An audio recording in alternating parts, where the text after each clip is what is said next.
we've had with the Safer Bar, and I'm going to reiterate the need for people to access testing. There are significant testing sites available, and if you go to the City of Memphis coronavirus or COVID-19 site, you'll find those sites listed, and please avail yourself of those. Thus far, 56% of our cases have recovered. That's a very positive sign. That means as people are getting infected, they are recovering and doing quite well. I wanted to end with a few comments on one, where you can obtain masks. So we were very fortunate that the state health department sent thousands upon thousands of masks to Shelby County Health Department for distribution to the general public. We will have those available in our satellite clinics as well as 814 by tomorrow. We also are distributing some of those masks at our community testing sites. We do anticipate getting more masks in the future, so we'll look at a variety of ways to get those masks out. Then the other area that we are prioritizing is our commodity foods program, which is on Bellevue. We have the majority of the individuals who come through that program are seniors, so that'll help us get masks to one of our most vulnerable populations. And then we're going to have some guests both tomorrow and on Tuesday that I wanted you to be aware of. So tomorrow I'll be joined by our lab manager. She's going to talk specifically about masks and facial coverings and do some demonstrations of how to properly wear a mask while in public. And then I'm going to have Casey Alexander, who is over our restaurant inspection program, and she's going to talk very specifically about the Tennessee Department of Health guidance about restaurants, but more importantly, what you can expect or should expect when you go to a restaurant in Shelby County as we're continuing to face the pandemic. And she'll speak also about Mother's Day and specifically the likelihood of more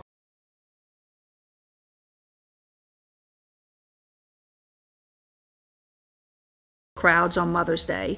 And then on Tuesday, I'll be joined with Linda Phillips, and she'll talk specifically about voting and options that individuals have to be able to exercise their right to vote.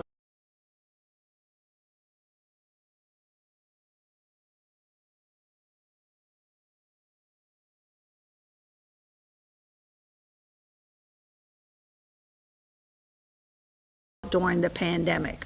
So I'll end there and open it up for questions. Bill Dries with the Daily Memphian.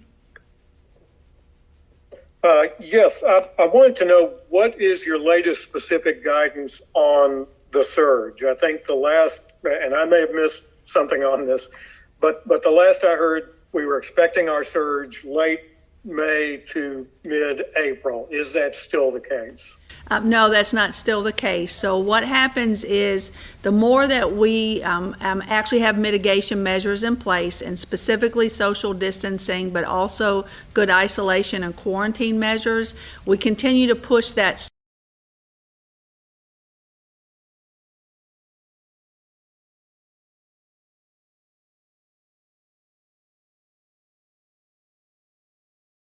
surge further out. I will tell you that the data team is crunching those numbers as we speak. You're probably quite aware at the national level that several of the models that have been utilized at the national level have changed, and that impacts our local calculations as well. The more recent calculations were that we would anticipate a surge much further out. Some reduce that surge over time. And investigation there. So with 201 Poplar specifically, we're still doing investigations. We will do additional testing there, but our immediate priorities have been to isolate those individuals who are positive, identify all contacts and get them quarantined. And as I've mentioned before, one of the things that we do, because we contract with WellPath, we actually do significant chart reviews, and so we're reviewing charts to see if there were sick call requests, individuals, if they went to sick call, what happened, and then trying to identify additional measures we can put in place to prevent transmission, and then we will also expand testing. That's specifically to the jail. As looking at corrections, we have not had any cases within corrections for a detainee. There have been employees of corrections who have tested positive, and so while we will offer testing at corrections, that'll probably be a week to several weeks in the future. Kendall Downing with WMC TV. Hey everyone, good afternoon. I had a couple of questions. The first would be for the health department or maybe Doug about attractions in the city. I know that they have been targeted for opening under phase 2, but the framework says that if they submit a plan, they could open under phase 1. I was interested in what attractions. I know the zoo has submitted a plan. Have you gotten any other plans from other attractions like the Brooks or Graceland, something like that? Just an update on that process. And then also with the testing that is being done today for the frontline workers, is there an effort to get for employers to get everyone tested, or is this just an opportunity for those folks to make themselves available if they want to be tested? Because I know that some of the staffing can be tricky if you have someone tested and they have to quarantine. What's the push for that frontline testing? Sure, I'll answer that question. Then I'll turn it over to Chief McGowan to answer your first question. We're not in any way mandating that frontline employees, or as we call them, infrastructure employees, get tested. We want to make sure they have an opportunity to be tested if they want to, or if their employer wants to encourage them to get testing, and that they're able to do that without incurring cost. Even if someone is insured, there may be a copay that they may have paid along the way. So we're really trying to increase access for all people, and particularly those who have faced barriers, either because of lack of insurance, a high copay, or the inability to get off of work to be able to go get tested. So that's our primary goal. But there are some locations where, as a health department, we do know that they've had cases amongst employees, and in those cases, we have encouraged those managers one-on-one to avail themselves of this opportunity. Again, it's not been a mandate, but it has been highly recommended from either me or our staff to ensure that their staff are adequately tested. Then I'll turn it over to Chief McGowan on your other question. Well, thank you. Yes, there has been some attention paid to those what you're calling attractions. First up will be those things that are city facilities. Quite frankly, the Brooks Museum of Art and the Memphis Zoo reside in Overton Park, and so those will be part of our overall park plan. The Memphis Botanic Garden is a part of Audubon Park, and so that will be part of that plan as well. You are correct. They must submit a very specific plan for us to consider before they can be considered for opening. We think we got it most of the way right with the back to business plan. We captured about 90 to 95% of those entities that will be covered. There are those specialties, and that's what these really fall into, are specialty kinds of venues where lots of different people come from lots of different locations, including visitors from out of town. And so they do require a special degree of control, a special degree of consideration to make sure we're doing everything possible to make sure that we keep visitors as well as staff safe. And so several of those plans have been submitted to the city. We are sharing those with the Shelby County Health Department, with our medical professionals, to ensure that we are comfortable that the protocols are in place to keep both staff and visitors safe. Bradley Broders with Local Memphis 24. Good afternoon, everyone. Quick question. My first question is to Dr. Haushalter. I don't know if you've seen this morning about this UK analysis, which is saying that potentially the coronavirus cases happened earlier, late 2019. Some medical examiners might be are going back and seeing maybe some of the deaths could have been COVID-19 related. Do you just have any thoughts on that generally, and if that potentially changes the calculation of the overall cases? So I'm going to speak to Shelby County specifically, and keep in mind that the state of Tennessee will make decisions on presumptive deaths related to COVID-19. So they set the definitions and determine how those queries are done, but also at the local level, our medical examiner, which is through the West Tennessee Regional Forensic Center, also can look at data and work closely with the state to drive any decisions regarding changing what the cause of death was. But what I would say is, really for some time now, we have had our team members going through death certificates as they come through, That's on a week-to-week basis and then daily, to look at whether or not we believe within the health department that there were cases that were COVID-related that were not adequately coded or identified. And we pull those and then can double-check with the medical examiner if we need to for additional input or information. And then if death is listed as potentially COVID or not COVID caused death, but related to COVID, we actually identify those as well. What I would also add, just as a final comment, I feel fairly confident that within Shelby County, we know our original cases were associated with trips to Mardi Gras. Now, that doesn't mean that there weren't potentially cases in January, but the likelihood that we had them here is very limited, and that is because we know that our initial spread was 1, 2, 3 cases. It was very small numbers, and that our positivity rate was low, and that we do know we had significant numbers of people that traveled to Mardi Gras, and those original cases that we had positive here were very specifically related to that travel. Thanks, Dr. Haushalter. And as a follow-up to Doug, I have a question. Just is there any update on so far since Monday about any complaints? We saw some pictures of some patios pretty busy last night for Cinco de Mayo. And just sort of as a kind of a sub-question to that, with the closed contact or the closed contact businesses like hair salons reopening starting today, if they want to open today, is there any potential more emphasis on code enforcement, maybe dropping in and checking on these kind of establishments? Thank you. So I think the first thing I would say is that we've seen broad-ranging compliance with first safer at home and now the back to business protocols. And I do want to take this opportunity to thank so many people who worked so hard, not only to put those protocols in place, but to help inform those protocols. And now those business owners who are working hard to make sure that they can operate their business under that framework. Many people are doing a lot of work. We understand it's not easy. I also thank the patrons of those businesses who are complying in large measure. There are always going to be outliers. There's always going to be a learning process.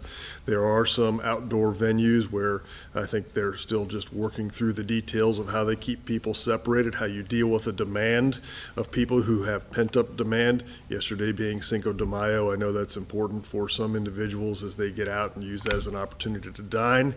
That's really our first big surge in people that are, especially with the weather being nice and being Cinco de Mayo, it was expected that we would see some of those crowds. For code enforcement, we have a significantly increased capacity in the city of Memphis for code enforcement.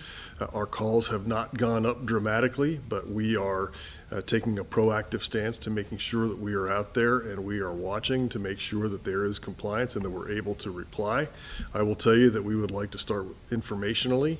There are many people that may just have not understood fully all of the limits of the protocols that we put into place, so we will share information first. And then if we see continued lack of compliance, then we'll take more prescriptive action. But this is really about sharing information, because that's what we want people to do, is act in a way that will keep everyone safe. Jackie Massey with Fox 13. Hello. First question for Dr. Haushalter. When would we see the spike in cases? Would it reflect after 2 weeks in data, or would it take more time? And then my other question is for Doug. Can you speak to the city's use of MATA to help transport people to their testing site and on the requirements that they say you have to physically be able to get on the bus? Is there something being done for people who can't physically get on the bus? So in regards to the surge, generally you're going to see an increase in cases 10 to 14 days out. There could be a little bit more of a time lag because transmission occurs in waves, but we didn't expect to see an immediate surge. We really will be watching at that 10-day window and the 14-day window very, very closely, and that's where we might potentially see an increase in the number of cases if we're not adhering to social distancing. And I think that's been the consistent message from Chief McGowan and myself, is that we can really continue to mitigate COVID-19 in our community. We can continue to keep transmission down and get back to business at the same time if we follow the social distancing measure. And I'll turn over to Chief for the MATA question. Well, thank you. We're very pleased to offer rides to testing. We've had that capacity for more than a week now. Yesterday was our first real take rate. We had 3 people that we delivered to testing. Just to be clear, this is not MATA buses, fixed route, or our MATA Plus buses. These are specially equipped vehicles that we put significant time and effort into to make sure that we segregated the driver from the passenger who was feeling symptomatic. And yes, today you need to be able to access that vehicle. Tomorrow, when I say tomorrow, sometime in the future, the next few days or so, we are working on a solution for people who have some challenges in accessing those. Those are not typically handicap accessible vehicles, and we are working on a solution for that. But again, the take rate has been very, very low. Again, 3 people yesterday, and I think we've only had 1 or 2 prior to that. So we're working very hard to make sure that we have the ability to accommodate anybody who wants to get tested. Our MATA Plus service is working for people who need to avail themselves of that to get to their regular doctor's appointment or to the urgent care or wherever their primary appointment happens to be, and so they can continue to use that service. Max Garland with the Commercial Appeal. Yeah, so based on what Shelby County has seen so far in phase 1 of this reopening plan, what kind of pace are we on to move to phase 2? Is it the 14-day minimum? Is it longer than that? And also, have you guys heard any reports of problems or issues of businesses that have reopened in terms of them not following guidelines or safety protocols? What have been the main complaints there, if there have been any? I'll speak from the city of Memphis perspective and from what I've heard from the other municipalities, then I'll turn it to Dr. Householder for any specific comments she may have heard. But again, we have seen relatively broad-ranging compliance. We're only day 3 into back to business, and there has not been anything that was unexpected. There has not been a significant uptick in either police or code enforcement calls, and so we're pleased with that. What was the second part of the question? Oh, the phasing, yes. So I'm sorry, yes. We said in our protocol back to business that would be a minimum of 14 days. And so we do not intend to waver from the minimum of 14 days, but we're going to let the data and the science inform whether we move to phase 2. And that will also be predicated on the kinds of behaviors that we're seeing out there. If we see a broad-ranging non-compliance, then that would help to inform our decision-making. So and we are all aligned on that across the Joint Task Force. So Dr. Householder, do you have anything to add? No. Okay. She has nothing to add to that, so we'll move on. Katie Reardon with WKNO. Hi there. Just a quick question of clarification. Doug, when you were talking about the site at Hickory Hill, I just want to be sure that symptomatic or asymptomatic only applies to frontline workers, or is this any member of the public can go seek that out? Thank you, Katie, for that. Yes, it is for anyone who wants to avail themselves of that testing this afternoon. So it's high volume. We're being assisted by the state there. So I can't tell you that there won't be a line of cars to get in. There very likely will be, but I would encourage you to take the time to go get in that line and go get tested. Symptomatic, asymptomatic. If you're a citizen of our region, please go get tested. Great, thanks. And then as a second question, on the national stage, there's a lot of talk right now about workers' rights and the ability to sue employers. And I understand that a lot of this does take place at the federal and state level, but I was hoping you could weigh in from a city perspective about what sort of responsibility employers have to their employees, given, especially as more and more start to open and employees might feel they have to go back to work and their employers might not be taking good care of or taking proper precautions for them. That's our responsibility each and every day, quite frankly, irrespective of a pandemic, and we have to make sure that we do all the right things. Some of our workers work in very hazardous areas. We have our solid waste, our heavy equipment, our police officers, firefighters, and so this is core to what we do. This is just one more variable that we have to manage. I won't get into all the legal aspects of this, but it is part of our DNA to make sure that we take care of our workforce, and this is just one of those additional challenges that we have to take on. Dr. Householder probably has some other additional guidance that she'd like to provide from the health department perspective. Okay. I would echo the sentiments of Chief McGowan and just add that Not only do we have a responsibility to our employees, but for employees who feel that their workplace is not safe, that they need to elevate that through their appropriate chain of command. And there's always the ability to report to TOSHA. That's the agency that protects workers. If individuals are members of unions, they can also report through their union steward or union representative. So there are opportunities for employees to have an intervention if necessary, if the employers are not taking action. And I want to make a comment on an earlier question that was posed. We've not received a lot of complaints at the health department. What we have received is questions about how to most effectively keep employees and customers safe. So that demonstrates to me that the majority of employers want to do what's right for their employees and for their clientele. They just may need some technical assistance or support in being able to achieve social distancing within the work environments that they're facing. Kendall Downing with WMC TV.